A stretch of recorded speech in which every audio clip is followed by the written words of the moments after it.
Farewell to Manzanar, Chapter 22. 10,000 Voices. As I came to understand what Manzanar had meant, it gradually filled me with shame for being a person guilty of something enormous enough to deserve that kind of treatment. In order to please my accusers, I tried for the first few years after our release to become someone acceptable. I both succeeded and failed. By the age of 17, I knew that making it, in the terms I had tried to adopt, was not only unlikely, but false and empty. No more authentic for me than trying to emulate my great Aunt Toyo. I needed some grounding of my own, such as Woody had found when he went to commune with her and with our ancestors in Kaki. It took me another 20 years to accumulate the confidence to deal with what the equivalent experience would have to be for me. It's outside the scope of this book to recount all that happened in the interim.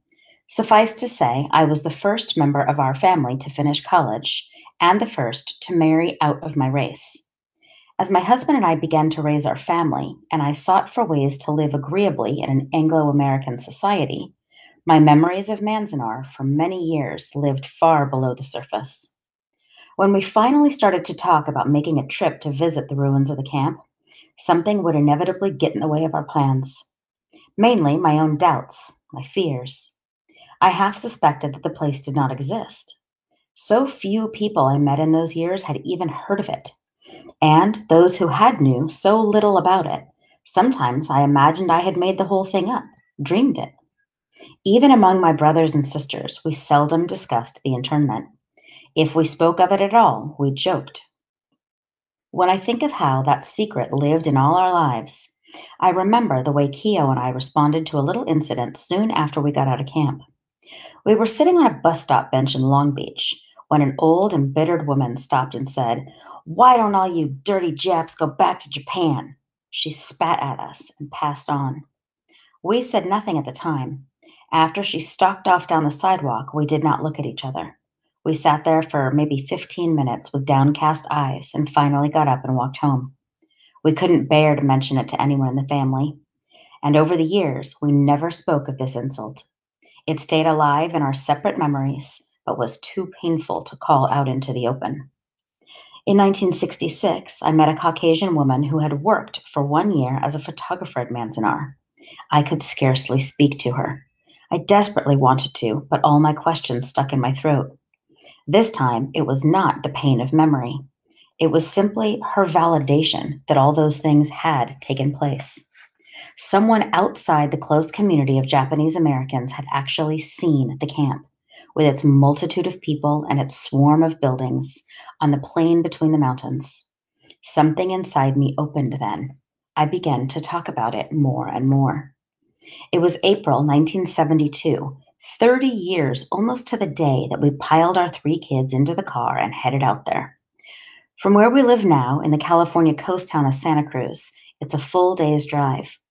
We started down 101 to Paso Robles, crossed over the hummocky Diablo Range to the Central Valley, skirted Bakersfield, and climbed through Tehachapi Pass into the desert. At Mojave, we turned onto the same road our bus had taken out from Los Angeles in April 1942. It's the back road to the Sierras and the main route from Southern California to Reno and Lake Tahoe. We joined bikers and backpackers and the skiers heading for Mammoth. The traffic through there is fast, everyone but the bikers making for the high country. As we sped along wide roads at 60 and 70 with our kids exclaiming at the sights we passed and our car loaded down with camping gear, it seemed even more incredible to me that a place like Manzanar could have been anywhere within reach of such a highway, such a caravan of pleasure-seeking travelers. The bikers peeled off at Red Rock Canyon, a gorgeous bulge of pink cliffs and rusty gulches humping out of the flatlands. After that, it was lovely desert, but nothing much to stop for. In 100 miles, we passed 2 oases. The first at Olancha, the second around Lone Pine, a small tree-filled town where a lot of mountain bluffs turn off for the Mount Whitney portal. A few miles out of Lone Pine, we started looking for another strand of trees, some tall elms, and what remains of those gnarled pear orchards. They were easy to spot.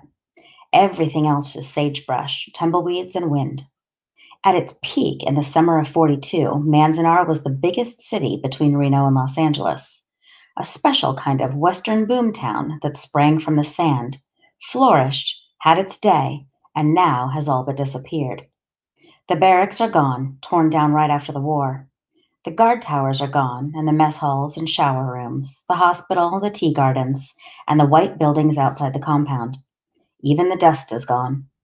Spreading brush holds it to the ground. 30 years earlier, army bulldozers had scraped everything clean to start construction. What you see from the road are two gatehouses, each a small empty pillbox of a building faced with flagstones and topped like tiny pagodas with shingled curving roofs. Farther in, you see the elms, most of which were planted by internees. And off to the right, a large green building that was once our high school auditorium, now a maintenance depot for the Los Angeles Power and Water District, who leased the land to the government during the war and still owns it.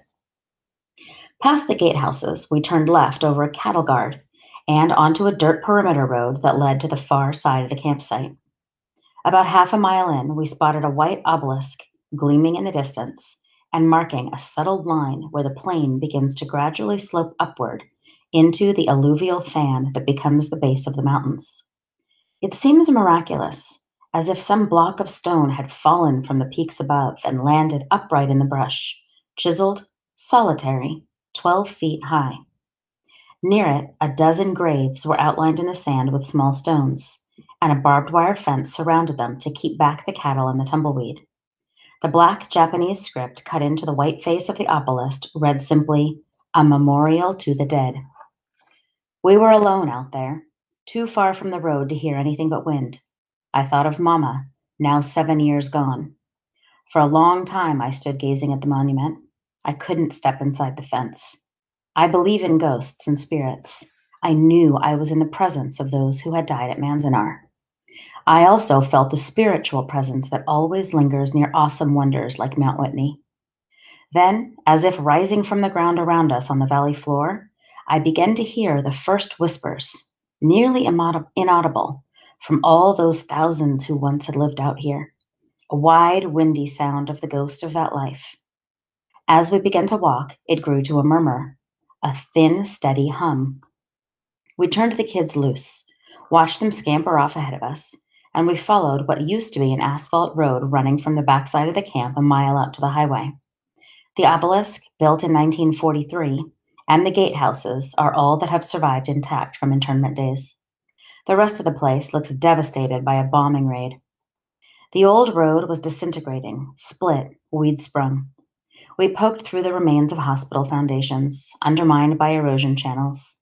We found concrete slabs where the latrines and shower rooms stood, and irrigation ditches, and here and there the small rock arrangements that once decorated many of the entranceways.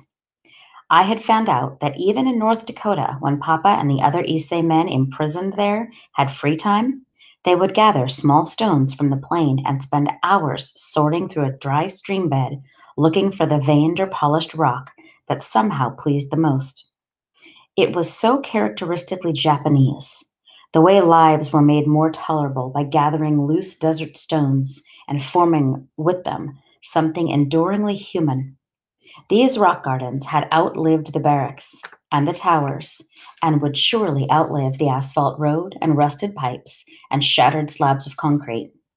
Each stone was a mouth, speaking for a family, for some man who had beautified his doorstep.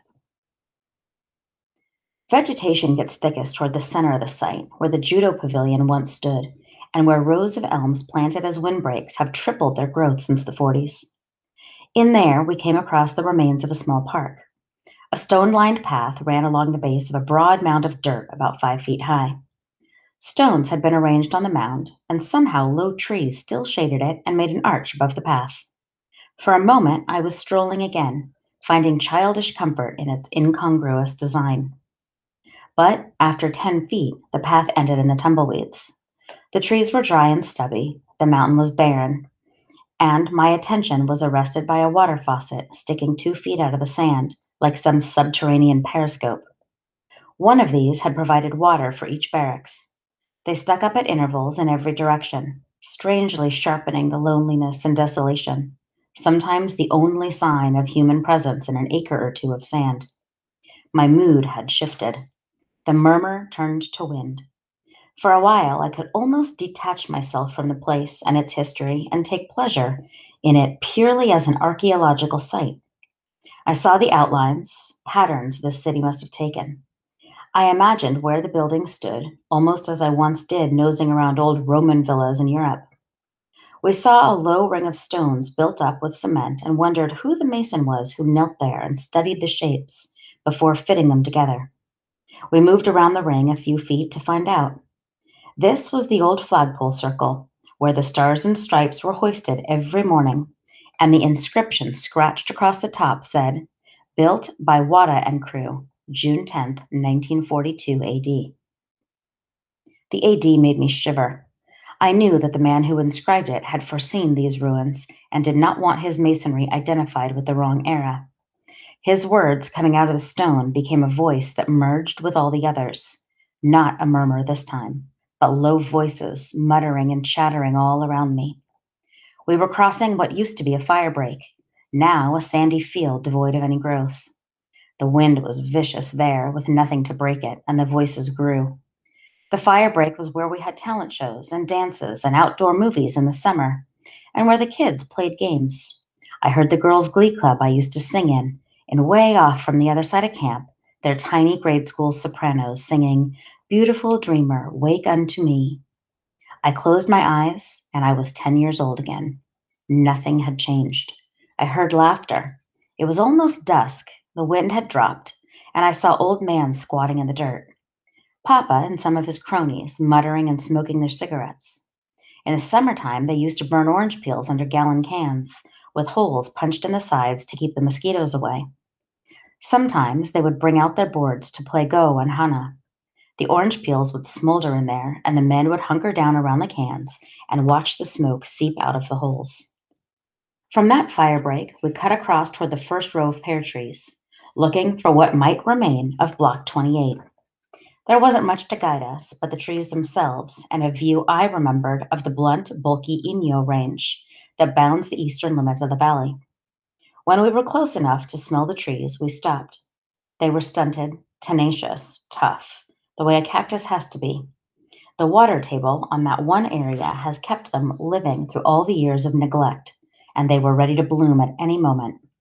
The heady smell was as odd in that desert setting as the little scrap of park had been. As odd, yet just as familiar. We used to picnic there in the blossom time on weekends if we got a wind-free day. The wind blew towards us now, chilled pear nectar, and it blew our kids around a high strand of bush. They came tumbling across the sand, demanding to know what we were going to do out here. Our twins were 5 years old at the time, a boy and a girl. Our older daughter had just turned 11. She knew about the evacuation, but it would be a few more years before she absorbed this part of the family history. For these three, the site had been like any wreck or ruin. They became explorers, rushed around, hoping the next clump of dusty trees or chunk of wall might reveal the treasure, the trinket, the exotically rusted hinge. Nothing much had turned up. The shine was wearing off the trip. Their eyes were red and their faces badly chapped. No place for kids. My husband had started walking them back to the car. I stayed behind a moment longer, first watching our 11-year-old stride ahead, leading her brother and sister. She has long dark hair like mine, and was then the same age I had been when the camp closed.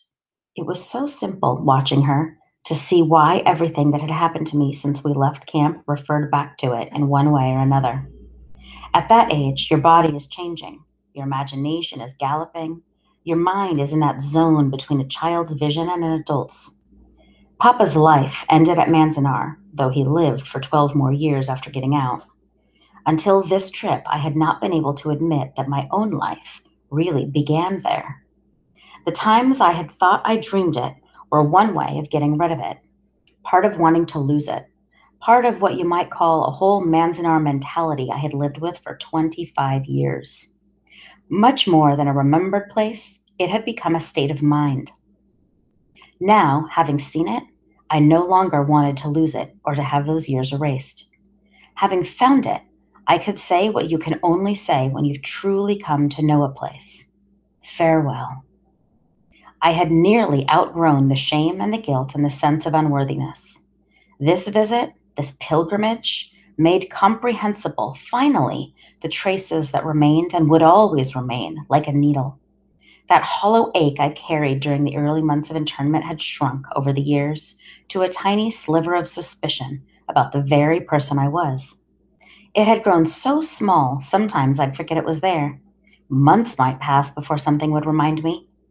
When I first read in the summer of 1972 about the pressure Japan's economy was putting on American business, and how a union in New York City had printed up posters of an American flag with Made in Japan written across it, the needle began to jab.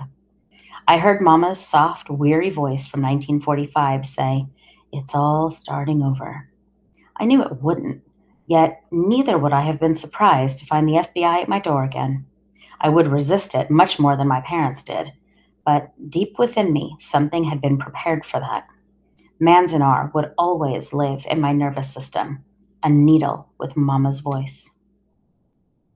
A gust of wind rushed through the orchard, bringing ice off the white slopes and more blossom scent. It hurt to inhale deeply. I pulled my coat tight, ready to head for the car's warmth, but also wanting to hold this moment a little longer. I might never be back here again. I was poking around brush clumps and foundation chunks looking for something else. One more sign. Anything. I found another collection of stones off by themselves, but so arranged that they could not have been accidental. Nearby, an edge showed through the sand. I uncovered a single stepping stone, slightly worn, that led nowhere, yet lay as subtle appendage to the small rock garden. One of these had lain outside our barracks door, a first step below 3 wooden ones. It could be ours. Perhaps not. Many barracks had such entrances, but this one would serve. I could call it the rock garden Papa put there. Almost the sign I wanted. Not quite. Not quite enough.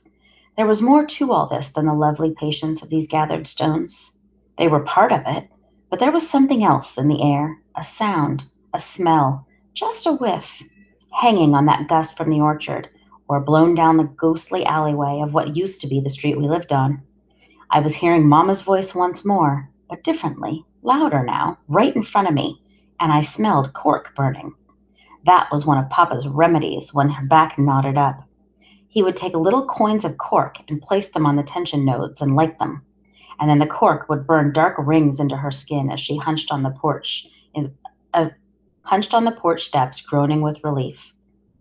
They were sitting on the steps like that, Mama hunched, Papa tending the blackening rings, one morning a few days before we left camp. Now that smell and those voices in the wind from the orchard brought with them the sign I was waiting for, the image of a rekindled wildness in Papa's eyes. 27 years earlier, I had carried it with me out of camp, only half understanding what it meant. Remembering now, I realized I had never forgotten his final outburst of defiance. But for the first time, I saw it clearly as the gathered desert stones. And when I left today for good, I would carry that image with me again as the rest of my inheritance. It was the day Papa suddenly came back to life and decided to go into Lone Pine and buy a car. Mama had been packing, and that brought the uncertainty of our future to such a sharp point, her back went into spasms. She didn't want to talk. She wanted to concentrate on the rings of heat. She let Papa rant a long time before she reacted. "That's crazy, Co," she said. "Don't call me crazy. You think I'm going to ride that stinking bus all the way to Los Angeles? It's cheaper than buying a car." "Cheaper? What is it worth to be packed in there like cattle? You call that cheap?" "We don't have any money to buy a car." "I know how much money we have." He jumped to his feet then, rushed into the house, came out with his hat on and a shirt half buttoned, and his walking stick and his turtleneck sweater tied around his neck, and took off, striding toward the main gate, leaving Mama with her back full of smoking cork, which had done no good at all, since this new move of his merely bunched her muscles up worse than ever. It was late afternoon when we heard the horn, still blocks away. Without looking out the door, Mama said, "Here he comes." As the honks came closer, we heard another sound, like a boxer working out a flabby punching bag. Mama moved to the doorway. We all did, Chizu, May, me, in time to see a blue Nash four-door come around the corner with its two front tires flat, and Papa sitting up straight and proud behind the wheel, his hat cocked, his free hand punching at the horn. Heads were appearing at doorways all up and down the street. He stopped in front, racing the engine and grinning, while he eyed Mama and fingered the shiny knobbed dashboard gear shift. On the seat between his legs, he held a half-empty quart bottle of whiskey. He yelled, "What do you think, little mama?" She didn't answer. He had not been drinking much at all for about 6 months. She stood there waiting to see what he was going to do. He laughed and made the engine roar and demanded to know where all his boys were. He wanted to show those yogores what a real car looked like. Kyo was the only son still in camp, and he had gone off to help someone else load furniture. So Papa announced that he would give all his women a ride. Mama protested, said he ought to get those tires fixed if we expected to take this car all the way into Los Angeles. Papa roared back at her louder than the engine, and with such a terrible samurai scowl that we all went leaping and piling into the car, Mama last, slamming the back door and climbing into the front seat next to him. "You think it's a pretty good car?" he said, pleased by this show of power. Mama said nothing. She sat, very stiff, cool, enduring him. Chizu was the placater now, leaning forward from the back to pat him on the shoulder. "It's a fine car, Papa." "You watch." He grabbed the gear level and rammed it into low. The Nash leaped, and we were cloppeting down the street on those two flats and two good tires, with Papa laughing, sipping from the bottle. At the first corner, he said, "You think I can't pick out cars?" Softly, Chizu said, "You did real good, Papa." He stepped on the gas, hitting maybe 30, swerving crazily. In the back seat, we were all thrown around, flung from door to door like rag dolls, with Mama bouncing in front of us and Papa's hat crunching up against the ceiling. May cried out, "Not so fast, Papa! You're going to wreck your car!" "Think the car can't take it?" he yelled back at her. "You watch this!" His gaiety turned ferocious again. He stomped the pedal, pushing the speedometer up to 35. His right front tire has shredded, and it flopped like a mangled arm. It lashed out, upending a garbage can. I started to cry. Chizu, her calm shattered, was yelling at him to slow down. Mama was too, and May was screaming. He wouldn't listen to us and told us to hold on while he swung into the street, careening past emptying barracks, where suitcases and duffel bags sat stacked. As we passed people standing by the baggage, Papa swerved from one side to the other, waving. He laughed, growled, made faces. In front of us, a laden family was hiking out toward the main gate. Papa swung wide, honking and waving. "Hey, hey!" he shouted. They turned, too amazed to wave back. "Don't miss that bus!" he yelled. At the next corner, he spun off into a deserted section of barracks. These already looked like the ones we'd first moved into. Sand piling up against foundation blocks, the clotheslines empty, all signs and markers gone. It made no difference to Papa that no one was out there to witness his performance. He aimed for tumbleweeds lying on the roadbed and shouted with triumph each time he squashed one. Shizu and Mama and May had quit trying to control him. I'd stopped crying. We grabbed for handholds, covered our heads, hoping simply to survive until he hit something hard or ran out of gas. We came to a fire break, and Papa plunged into it, began to cut a twisty path across its emptiness, shouting, "Hiya! Hiya!" gouging ragged tracks through the dusty sand. This way the fire break lay, there seemed to be nothing in front of us now but sagebrush and open country, rising in the distance south of camp to the range of round, buff-colored hills, rumored to be full of rattlesnakes.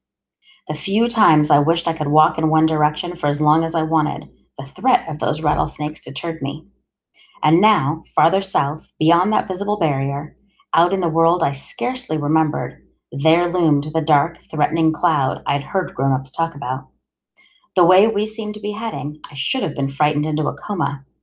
But for this once, I was not. Watching Papa bounce and weave and shout in front of me, I was almost ready to laugh with him. With the first bubbly sense of liberation his defiant craziness had brought along with it. I believed in him completely just then, believed in the fierceness flashing in his wild eyes.